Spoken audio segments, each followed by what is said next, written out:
दोस्तों नमस्कार, ये है जॉब स्टडी यूट्यूब चैनल जिस पर आपका हार्दिक स्वागत है।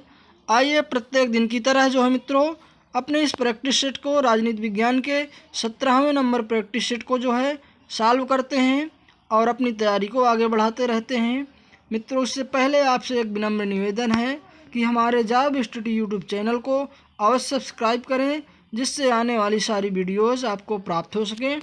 तो आइए मित्रों इस प्रश्न को जो है हल करते हैं और यह रहा आपका जो है पहला प्रश्न। जो प्रश्न है देखते हैं क्या है। तो मानव व्यवहार अप्रत्याशित है, ध्यान से पढ़िए प्रश्न को। मानव व्यवहार अप्रत्याशित है, इसलिए राजनीति विज्ञान में अब डैश है फिर की कमी है। क्या इसका सही उत्तर होगा ये बताना है। क्या तर्क की कमी है या सार्वभौमिकता की कमी है या स्पष्ट प्रयोग की कमी है या विषय निष्ठता की कमी है या अवलोकन की कमी है। तो इसका जो आपका सही उत्तर होगा वो जान गए होंगे आप। इस प्रश्न का सही उत्तर मित्रों ऑप्शन नंबर डी हो जाएगा, यानी मानव व्यवहार अप्रत्याशित है इसलिए राजनीति विज्ञान में विषय निष्ठता की कमी है। इस प्रश्न का सही उत्तर जो होगा दोस्तों ऑप्शन नंबर डी हो जाएगा। मानव व्यवहार दोस्तों जानते हैं कि परिस्थिति जन्य भी होता है जो बदलता रहता है। आप देखें कि आदमी तुरंत क्षण में बदल जाता है, तो इसीलिए कहते हैं कि परिस्थिति जन्य जो होता है मानव व्यवहार होता है।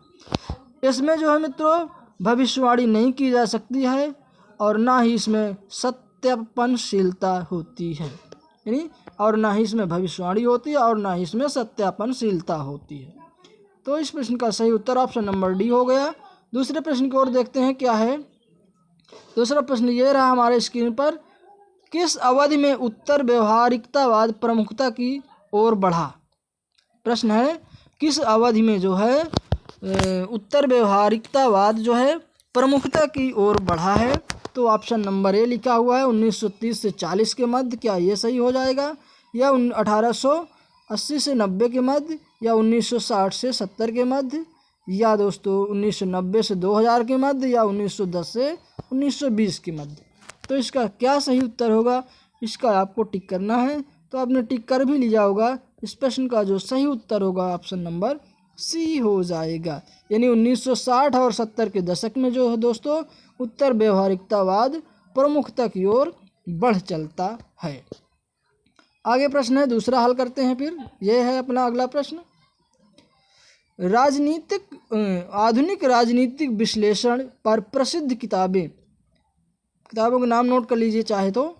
मॉडर्न पॉलिटिकल एनालिसिस 1963 और who govern democracy and power in an American city 1961 को किसने लिखा है। ये दो पुस्तकें हैं, इनको नोट कर लीजिए। मॉडर्न पॉलिटिकल एनालिसिस 1963, दूसरी है who govern democracy and power in an American city 1961 को लेखक कौन है ये बताना है। तो दोस्तों उत्तर दिए गए हैं चार्ल्स ब्लैटबर्ग हैं या चार्ल्स लिंडब्लोम हैं या रॉबर्ट डहल हैं या सी राइट मिल हैं या जॉन डामहोफ है, जी विलियम डामहोफ हैं। तो इस प्रश्न का सही उत्तर ऑप्शन नंबर सी हो जाएगा, यानी ये पुस्तकें जो दोनों हैं दोस्तों रॉबर्ट डहल ने लिखा है। दोस्तों ये पुस्तकें ज़रूर इनकी नोट कर लीजिए। जो रॉबर्ट डहल थे मित्रों ये अमेरिकन कैथेल विश्वविद्यालय में प्रोफेसर थे। इनकी और भी पुस्तकें हैं जिनको हम बता रहे हैं, इनको नोट करते चलें। तो उनकी एक पुस्तक है डेमोक्रेसी एंड इट्स क्रिटिक्स भी है दोस्तों 1989 में। दूसरी है ए प्रीफेस टू डेमोक्रेटिक थ्योरी, ये भी है दोस्तों। और एक है पोलार्की 1971। तो ये पुस्तकें भी इन्हीं रॉबर्ट डहल जी की हैं। आगे देखते हैं दूसरा प्रश्न हल करते हैं। नेक्स्ट प्रश्न है मित्रों हमारा, निम्नलिखित में कौन सा सतत विकास का अभिलक्षण नहीं है, यानी ये विकास का लक्षण नहीं है, लगातार विकास का या सतत विकास का लक्षण नहीं है। इस प्रश्न का उत्तर आपको देना है, पढ़ना है पहले कि पीढ़ीगत समस्या के सिद्धांत का आधारित क्या ये नहीं है, या दूसरा जो है पर्यावरण ह्रास के बिना विकास क्या ये नहीं है, या तीसरा मित्रों भविष्य की आवश्यकताओं से समझौता किए बिना वर्तमान आवश्यकताओं को संतुष्ट करना, क्या ये नहीं है? या अनियंत्रित विकास, क्या ये नहीं है? तो मित्रों इस प्रश्न का जो सही उत्तर होगा, आपने उत्तर दे दिया होगा, ऑप्शन नंबर जो है डी सही हो जाएगा। मित्रों याद हो कि आपको यानी जान लीजिए कि ऐसे विकास जो वर्तमान पीढ़ी की आवश्यकताओं की पूर्ति इस प्रकार से करता है कि भावी पीढ़ी को अपनी आवश्यकताएं पूरी करने के लिए किसी प्रकार का समझौता ना करना पड़े, उसे सतत विकास या जो है दोस्तों धारणीय विकास कहा जाता है। तो याद रखें कि जैसे आज विकास जो हो रहा है तो आने वाली पीढ़ी के संबंध में भी वो लाभदायक हो, इसी को सतत विकास या धारणीय विकास कहा जाता है। आगे बढ़ते हैं दूसरे प्रश्न की ओर। ये रहा अपना अगला प्रश्न, इसको उत्तर देना है और कूट के प्रश्न पढ़ना है और कूट के माध्यम से जो इसका उत्तर आपको देना है। तो प्रश्न दोस्तों देखते देते हैं कहाँ चला गया। ये प्रश्न है अपना, इस प्रश्न को आपको हल करना है। ये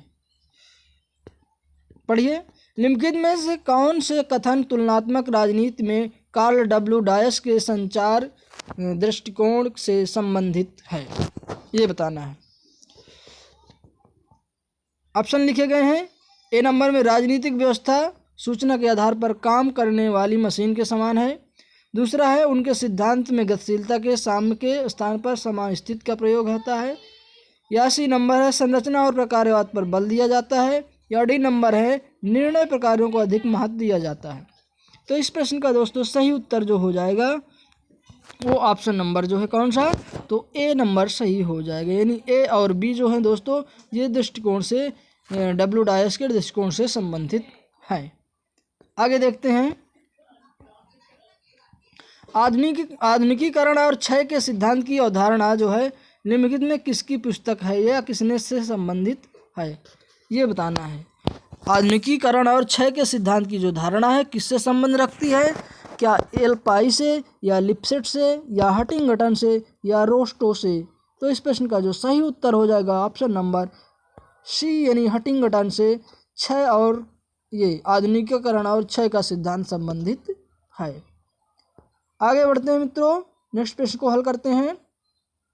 निम्नांकित में से कौन प्लेटो का सर्वाधिकारवादी विचारक नहीं मानता है? तो कौन सा ऐसा व्यक्ति है, राजनीतिज्ञ है जो प्लेटो को सर्वाधिकारवादी नहीं मानता है? दोस्तों इस प्रश्न का उत्तर जो है आपको देना है, तो ये उस प्रश्न का जो है उत्तर आप दीजिए। क्या कार्ल पॉपर नहीं मानते हैं, या मित्रों जो है RHS क्रॉसमैन ये नहीं मानते हैं, या दोस्तों जो R निस्बेट है ये नहीं मानते हैं, या बर्टन रसल नहीं मानते हैं? तो दोस्तों इस प्रश्न का सही उत्तर ऑप्शन नंबर सी हो जाएगा। यानी R निस्बेट जो हैं प्लेटो को सर्वाधिकारवादी विचारक की जो है नहीं मानते हैं, जबकि ये तीनों और अन्य विचारक जो हैं ये तीनों प्लेटो को सर्वाधिकारवादी विचारक की संज्ञा देते हैं। आगे फिर बढ़ते हैं दूसरे प्रश्न की ओर। किसने प्लेटो की न्याय की अवधारणा को जो रचना प्रकल्प न्याय कहा है?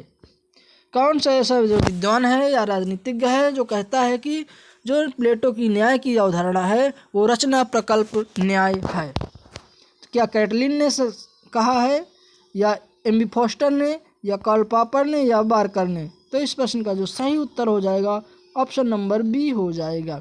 यानी कि एम बी फॉस्टर यह वाक्य कहने वाले थे। आगे बढ़ते हैं, नेक्स्ट प्रश्न को हल करते हैं। प्लेटो के परिवार तथा संपत्ति के साम्यवाद, ध्यान से मित्रों प्रश्न को देखिए। प्लेटो के परिवार संपत्ति के साम्यवाद के सिद्धांत की व्युत्पत्ति मुख्यतः किसके अनुभव से हुई है? किसके अनुभव से हुई है? क्या स्टेगिरा, स्पार्टा, एथेंस, वेनिस? ये बताना है कि किससे हुई है। तो इस प्रश्न का उत्तर हमारा केवल जो है मित्रों ऑप्शन नंबर जो कौन सा हो जाएगा, तो डी ऑप्शन नंबर सही हो जाएगा। यानी केवल बी दूसरा जो लिखा हुआ है स्पार्टा, यहाँ के अनुभव से जो है प्लेटो के परिवारवाद और संपत्ति के साम्यवाद की जो है अवधारणा की व्युत्पत्ति मानी जाती है। ठीक है मित्रों याद हो कि आपको प्लेटो ने जो है अपने जीवन में यूनान के इतिहास के एक अत्यंत नाजुक दौर से देखा था उसने ही अपनी आंखों से स्पार्टा के सामने घुटने टेकते हुए देखा था। है ना मित्रों। तो उसने अपने प्रिय गुरु और अपनी जो दृष्टि में श्रेष्ठतम मानव सुकरात को विष का प्याला पीते हुए भी देखा था। अर्थात कह सकते हैं कि जो प्लेटो के गुरु थे उसका नाम था क्या, तो सुकरात था। आगे बढ़ते हैं, अगले प्रश्न को हल करते हैं। ये रहा अगला प्रश्न। नीचे दिए गए कथन है और एक को अभिकथन तथा दूसरे को कारण माना गया है और इस प्रकार से इसका उत्तर देना है फिर। ठीक है मित्रों, ये प्रश्न रहा। तो पढ़िए कथन को। कथन है हमारा, प्लेटो के लिए ज्ञान ना तो प्रत्यक्ष है ना ही जो है क्या है ना ही राय है, ना प्रत्यक्ष है ना राय है। कारण लिखा हुआ है सही मत ज्ञान है। अब बताना है क्या इसमें से सही हो जाएगा। तो इस प्रश्न का हमारा दूसरा सी नंबर जो उत्तर सही हो जाएगा, यानी कि ए तो सही है लेकिन आर जो है उसका सही नहीं है। ये प्लेटो के लिए जो है ज्ञान ना तो प्रत्यक्ष ज्ञान है और ना ही राय है, ये कथन इसका सही है, किंतु सही मत ज्ञान है, ये सही नहीं है। अगले प्रश्न को देख लेते हैं फिर। इस बार भी उसी तरह का प्रश्न है और देखते हैं। तो ये प्रश्न है अपना स्क्रीन पर। दिए गए वक्तव्यों को ध्यानपूर्वक पढ़ना है और निम्न कूट के माध्यम से फिर उसका उत्तर आपको देना है। तो अभिकथन नीचे यहाँ देखिए लिखा गया है, सामाजिक तथा आर्थिक सुधारों से हुए, लिखा है सामाजिक तथा आर्थिक सुधारों से हुए क्या हुए लाभों को बनाए रखने के लिए भारतीय नागरिकों को धैर्य और दृढ़ता की आवश्यकता है। ये प्रश्न है, दृढ़ता की आवश्यकता है। और एक तर्क दिया गया है, रीजन जो दिया गया है उसको देख लेते हैं। तो लिखा हुआ है भारतीय समाज लोकतांत्रिक मंथन में अंतर्ग्रस्त है। क्या सही हो जाएगा, इसका उत्तर देना है। तो ए और आर दोनों सत्य हैं, आर ए की सही व्याख्या करता है, ये सही हो जाएगा। या बी नंबर ए आर दोनों सही है परंतु आर की सही व्याख्या नहीं है। या सी नंबर ए सत्य है किंतु आर असत्य है। और डी नंबर असत्य और यानी ए सत्य है परंतु आर सत्य है। तो इस प्रश्न का मित्रों सही ऑप्शन हमारा ए नंबर हो जाएगा, यानी कि जो सामाजिक तथा आर्थिक सुधारों से हुए लाभों को बनाए रखने के लिए मित्रों भारतीय नागरिकों को धैर्य तथा दृढ़ता की आवश्यकता है। भारतीय समाज जो है लोकतांत्रिक मंथन से अंतर्ग्रस्त है। ये बिल्कुल कथन सही दिया गया है। आगे देख लेते हैं नेक्स्ट प्रश्न को फिर मित्रों। ये है भारत की संविधान सभा के अंदर जो है निम्नांकित में से कौन अल्पमत में था, अल्पतंत्र में था, ये बताना है। यानी कि कौन से ऐसा ये ग्रुप है जो कम था संविधान सभा में, ये बताना है कि क्या सही हो जाएगा इसका उत्तर। तो देखते हैं। ए में दिया हुआ है नेहरू, पटेल, प्रसाद यानी राजेंद्र प्रसाद और अब्दुल कलाम आज़ाद दिए गए हैं। बी में अम्बेडकर जी, वी एन राव जी दिए गए हैं और मुंशी जी दिए गए हैं और नेहरू दिए गए हैं। तीसरे में फिर पटेल, आज़ाद, मुंशी, अम्बेडकर दिए गए हैं। फिर चौथे में कृष्णाचारी और पाणिकर, केम्पड़िकर और नेहरू या पटेल दिए गए हैं। तो बताइए दोस्तों इसमें से कौन सा ऐसा था जो अल्पतंत्र में था। तो इसमें जो अल्पतंत्र में थे वो नेहरू, पटेल और राजेंद्र प्रसाद तथा अब्दुल कलाम आज़ाद जी थे। तो इस प्रश्न का हमारा ऑप्शन नंबर ए सही हो जाएगा उत्तर। ठीक है मित्रों, आगे देखते हैं, हल करते हैं दूसरे प्रश्न को। भारतीय संविधान की प्रस्तावना में, अच्छा प्रश्न है मित्रों, देख लीजिए। भारतीय संविधान की प्रस्तावना में उदारता, समानता तथा भाईचारे के आदर्श प्रतिष्ठित है। इसकी प्रेरणा मुख्यतः किससे मिली हुई है। तो बताना है कि ये जो शब्द जोड़े गए हैं अपने भारतीय संविधान में किस देश की क्रांति से जोड़े गए हैं, बताइए। क्या रूसियन क्रांति से या आयरिश क्रांति से या फ्रांसीसी क्रांति से या सांस्कृतिक क्रांति से। तो दोस्तों आपको ज्ञात होगा कि 1917 में रूसी क्रांति होती है, आयरिश भी क्रांति तो जो होती है और फ्रांस की क्रांति जो 1789 में होती है। तो इसी फ्रांस की क्रांति से जो है ये शब्द यानी भ्रातृत्व, समानता और भाईचारे का आदि आदि जो शब्द जोड़े गए हैं ये जो है अपने भारतीय संविधान में शब्दों को लिया गया है। तो कहाँ से संबंध हुआ इसका, फ्रांसीसी क्रांति 1789। ठीक है मित्रों, तो ये 1789 में यहाँ हुई थी। आगे बढ़ते हैं, अगले प्रश्न को हल करते हैं। अनुसूचित जातियों और अनुसूचित जनजातियों के लिए सेवाओं में प्रावधान निम्नलिखित में किस अनुच्छेद के तहत किया गया है? यानी कौन सा ऐसा अनुच्छेद है जो एससी और एसटी के संबंध में, उनकी सेवाओं के संबंध में उल्लेख करता है? क्या 315 या 335 या 365 या 375? तो इस प्रश्न का आपने उत्तर दे दिया होगा। जो सही उत्तर हो जाएगा ऑप्शन नंबर बी हो जाएगा। मित्रों नोट करते चलें, कुछ पॉइंट होते हैं जो नोट करना आवश्यक होता है। तो देख लीजिए क्या है। भारतीय संविधान का जो भाग 16वां है दोस्तों, उसके 335 के अनुच्छेद में एससी एसटी के लिए जो सेवाओं के बारे में वर्णन करता है। वैसे तो मूल संविधान में के अनुच्छेद 338 के अंतर्गत भी जो दोस्तों अनुसूचित जाति और जनजातियों के लिए एक संयुक्त आयोग के गठन की बात जो है की गई है, जिसमें से जो अनुसूचित जाति का आयोग है वो 338 में ही बना गया है, लेकिन बाद में फिर जो है 338 का में अनुसूचित जनजाति के लिए एक अलग आयोग बनाने का जो है मित्रों प्रावधान किया गया है। तो देख लेते हैं, इस प्रश्न का सही उत्तर हमारा ऑप्शन नंबर बी हो जाएगा। अगले प्रश्न की ओर बढ़ते हैं और अगला प्रश्न ये रहा दोस्तों, अभिकथन है और कारण है, फिर उसको जो है कूट के माध्यम से आपको उत्तर देना है। ये प्रश्न है, प्रश्न को पढ़िए और समझकर इसका जो सही उत्तर आपको देना है। कथन लिखा हुआ है, अखिल भारतीय सेवाएं ना तो संविधान की संघीय विशेषता का उल्लेख करती हैं, उल्लंघन करती हैं, और ना ही राज्यों की स्वायत्तता का। कथन फिर से पढ़िए, अखिल भारतीय सेवाएं ना तो संविधान की संघीय विशेषता का उल्लंघन करती हैं और न राज्यों की स्वायत्तता का। परीक्षण करना है मित्रों, करते चलिए। कारण लिखा हुआ है, अखिल भारतीय सेवा के अधिकारी केंद्र सरकार के नियमों से शासित होते हैं और राज्य सरकारों को उन पर नियंत्रण नहीं होता है। क्या सही है, ये गलत आपको बताना है। ए और आर दोनों सही हैं, आर ए की सही स्पष्टीकरण है, क्या ये सही होगा? बी नंबर, ए आर दोनों सही है लेकिन आर ए की सही व्याख्या नहीं करता है, क्या ये सही है?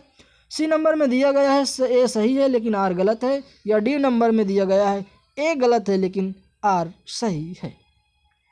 तो मित्रों इस प्रश्न का उत्तर हमारा ऑप्शन नंबर डी सही होगा, यानी ए गलत है लेकिन आर जो है सही है।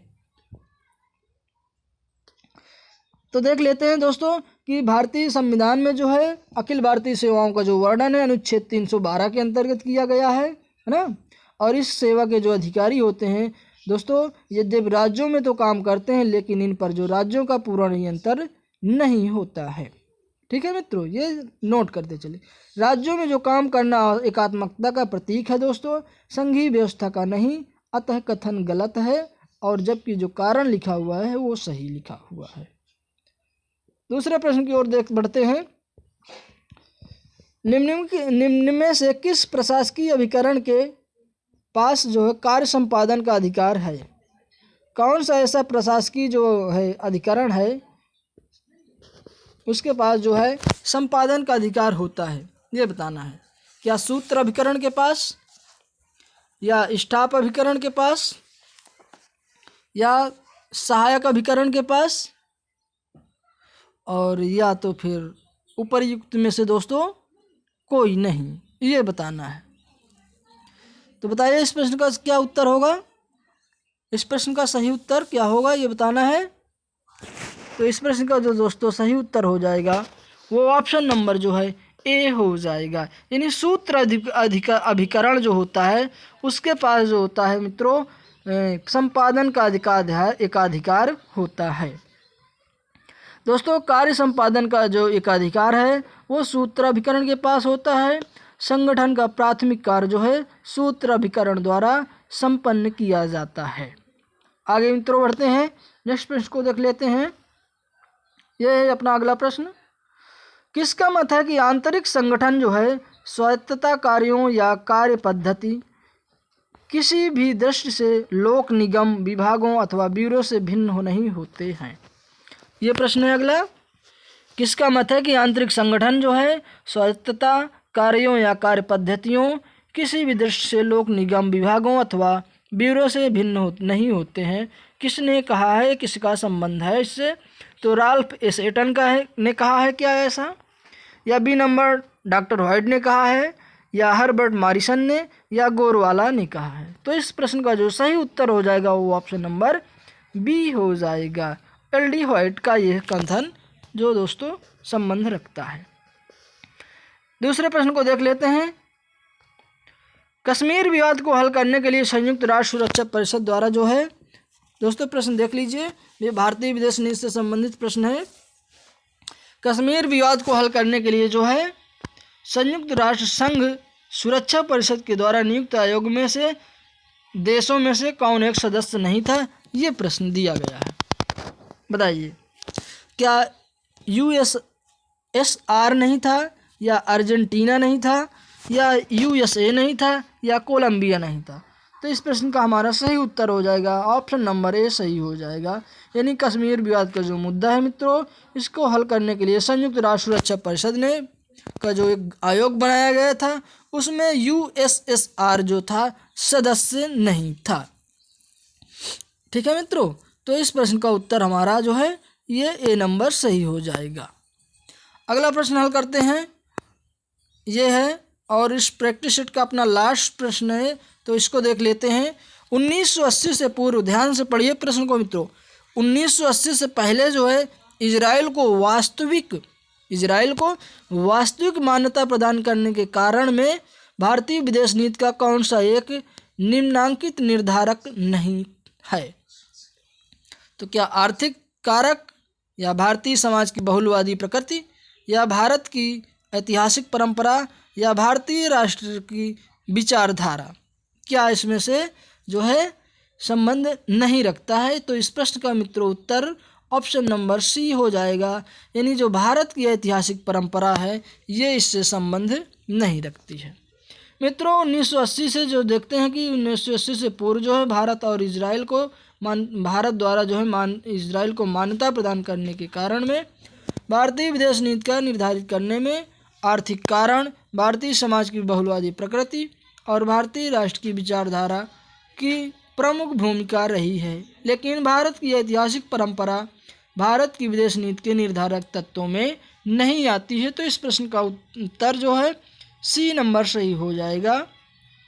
दोस्तों ये प्रैक्टिस सेट यहीं समाप्त होता है। अगर हमारी वीडियो अच्छी लगी हो, आपको प्रश्नों का संकलन जो बेहतर लगा हो, तो हमारे चैनल जाव स्टडी यूट्यूब चैनल को अवश्य सब्सक्राइब करें, बेल आइकन को दबाएं, ऑल नोटिफिकेशन पर भी क्लिक करें, जिससे आने वाली सारी वीडियोज़ आपको प्राप्त हो सकें।